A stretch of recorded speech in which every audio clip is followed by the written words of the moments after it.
Hey, Barry Schaefer here, founder and director of Inward Resources. This week I ran across a new phrase for me, switch tasking. And it was used to describe what we are actually doing when we think we're multitasking. Even when it appears that we're doing many things at once, our brains are still just processing one thing at a time, but switching back and forth. The article I was reading contended that constant switch tasking is actually detrimental to our health, our safety, and even our productivity, the very thing we're trying to increase.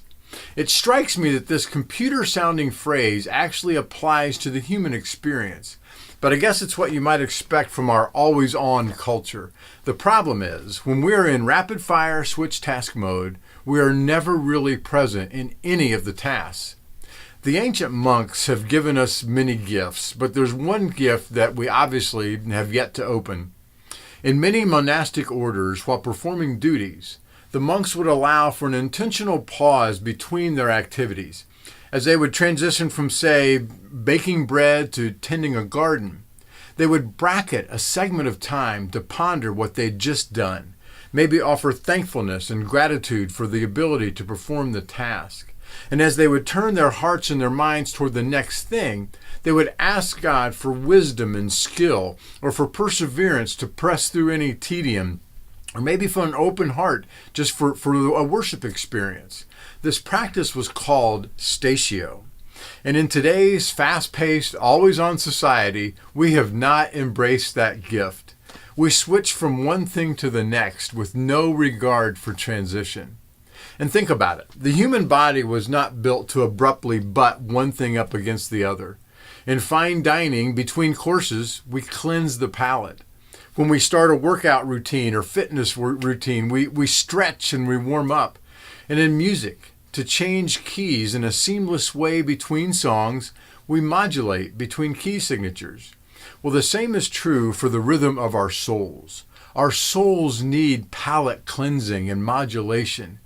In fact, for evidence of this, we can just look at the life of Jesus.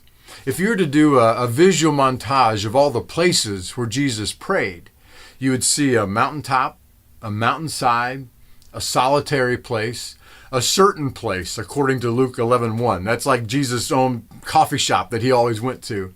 And all of these pauses served as a buffer between very busy ministry activities. This holy pause of Statio gives us opportunity to see the fingerprints of God in our day-to-day routines, the fine details of life that move us, that inspire us, that cause us to create, that motivate us to action. So let's open that gift from the ancient monks. In fact, today, in between tasks, close some apps, put some files away, think about what you did, and think about what you're getting ready to do.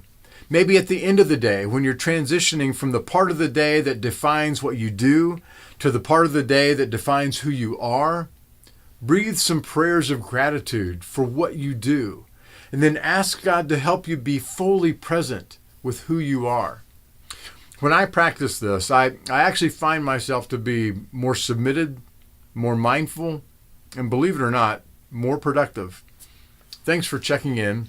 I pray that this thought will be as fruitful for you as it has been for me. Thanks.